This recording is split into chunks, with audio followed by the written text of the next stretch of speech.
team like Kyrie and KD. Or the Lake Show with King James and AD. Wish I could match him up with the bad boys from the 80s. But no black and white, I need that in HD. HenDawgz.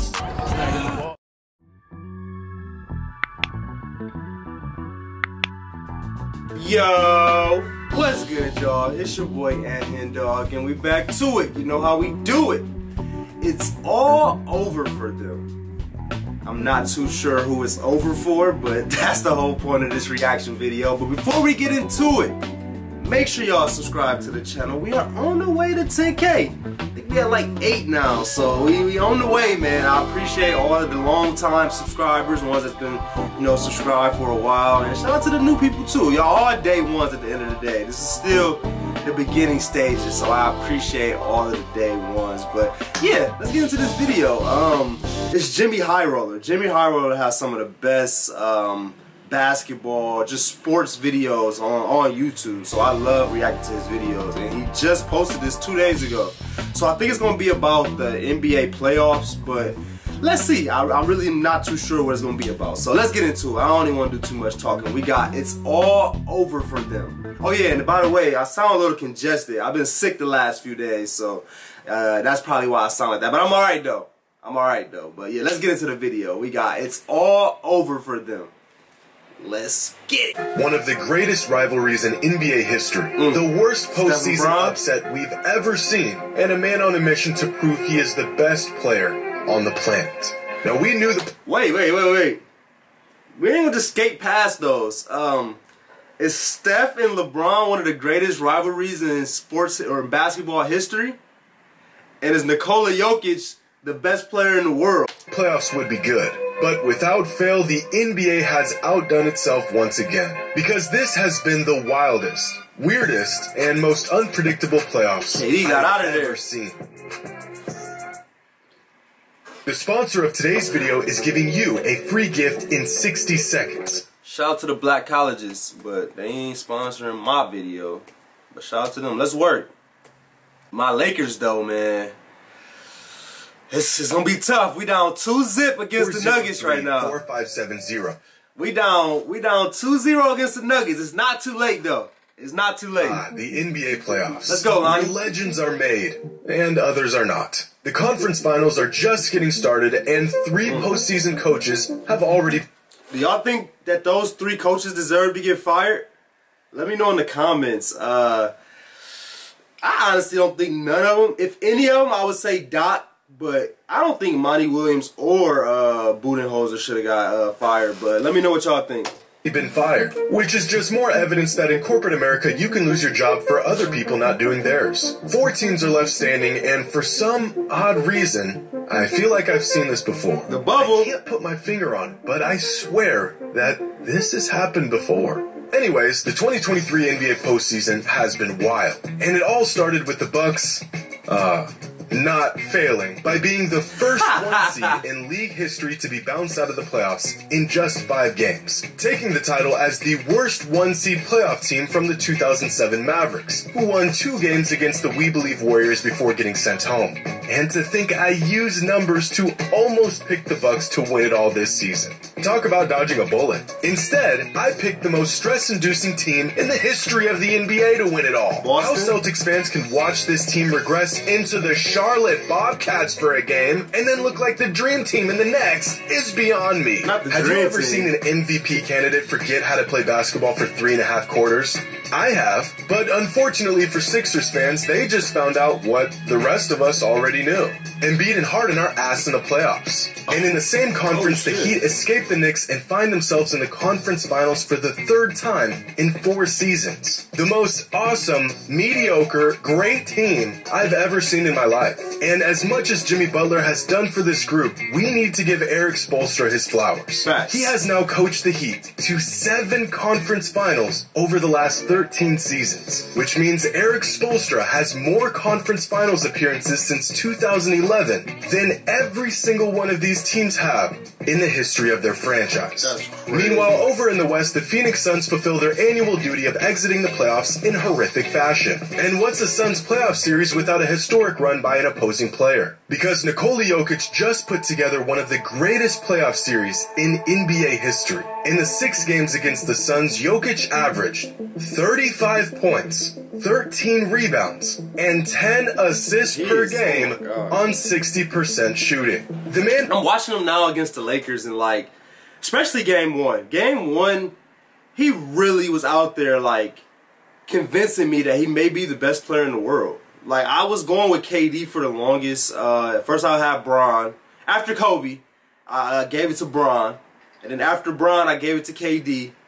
And now I think it's time to give it to Jokic. Like, and it's not pretty. He's not out there dunking on people. Like, he's not out there, you know, super quick with it. Like, but he's just so efficient. Do y'all see those numbers right there? 35. Yeah, I'm rounding up. If it's 5, I'm rounding up. 13 and 10. That's a triple-double, averaging almost 35 points. That's crazy. So where do y'all rank? Let me know in the comments. Where do y'all rank Jokic at as far as best players in the world right now? He gotta be one. Like, he low-key gotta be one. I know Embiid got MVP, but it's starting to seem like Jokic should have got 3 straight. Jokic got MVP the last 2 years, and they gave it to Embiid this year, but they probably should have gave it to Jokic again, honestly. And put up 24, 19, and 5 in game 1, and it was easily his worst game of the entire series. In fact, here are the top 100 players of the playoffs this season in terms of box plus minus. At literally the very bottom, you have, Climb this chart and you'll find some underwhelming players so far in the postseason, like Jordan Poole at negative 3.3, Klay Thompson with a BPM of negative 2.7, and Bam Adebayo. Keep climbing and you'll find some solid contributors, like Austin Reeves, Malcolm Brogdon, and Caleb Martin. And to find the best players of the 2023 postseason, we have to go all the way up this chart to players like Anthony Davis and Steph Curry. But in a class of their own is Jimmy Butler, Anthony Edwards, and Devin Booker, who all have postseason BPMs near or above double digits. Now, having a double-digit BPM in the playoffs is phenomenal. We're talking MVP caliber runs here.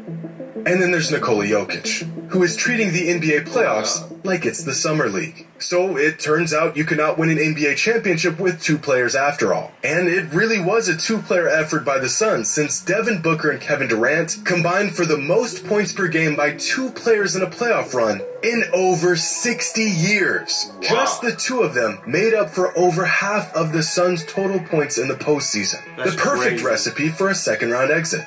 But scoring is something that the best players in today's NBA have mastered, because the 2023 NBA playoffs featured 7 of the top 10 playoff scorers in modern NBA history. No matter how you slice it, whoever wins the title this season will have to go through multiple generational talents. And in a second-round series that feels like the damn NBA Finals, the Lakers defeated the Warriors in 6 games, possibly ending one of the greatest dynasties the league has ever seen. And as much as Steph has truly carried the offensive load for this team, the one thing he can't seem to do is knock down a game-winning shot. Because after their playoff exit this season, Curry is now 0 for 12 on go-ahead shots with 45 seconds or less in the game. Wow. The greatest shooter of all time, and yet he has struggled his entire career to hit the biggest shots. Damn. I didn't know this right here. Do y'all see this? Y'all see what's behind me right now? This is the greatest shooter ever, right? I don't know, man. It might be time to start, you know, saying that the greatest shooter is somebody else. Yes, he got the numbers. Yes, he done made more threes probably than anybody ever, and nobody will come close to that.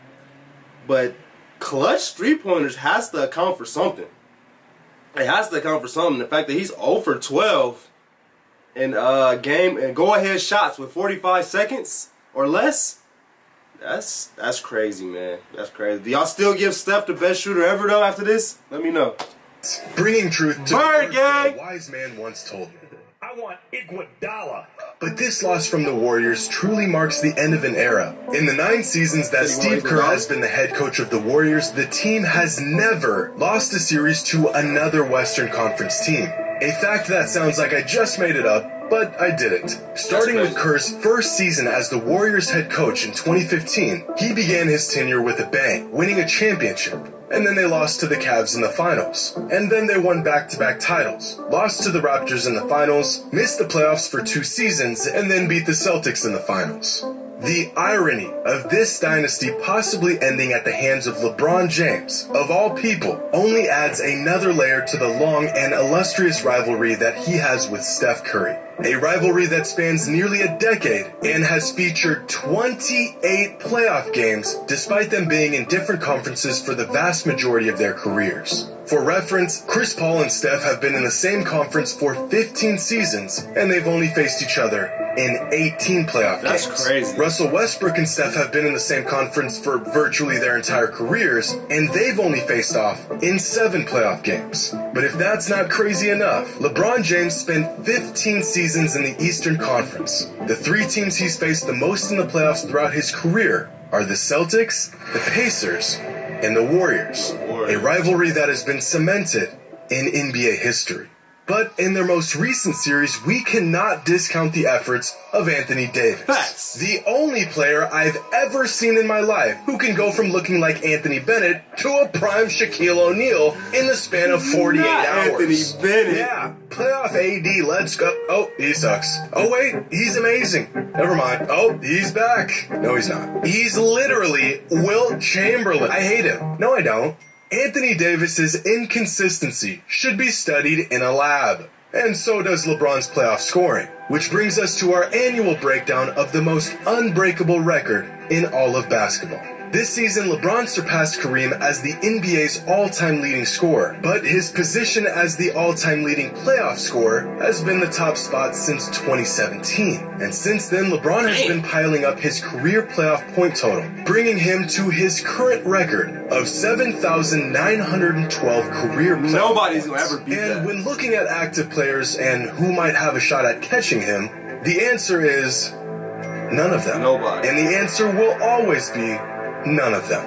LeBron is a playoff anomaly, but he has his work cut out for him on his path to winning another ring, because the 2023 playoffs have been historic, unpredictable, stressful, and better than we could have imagined.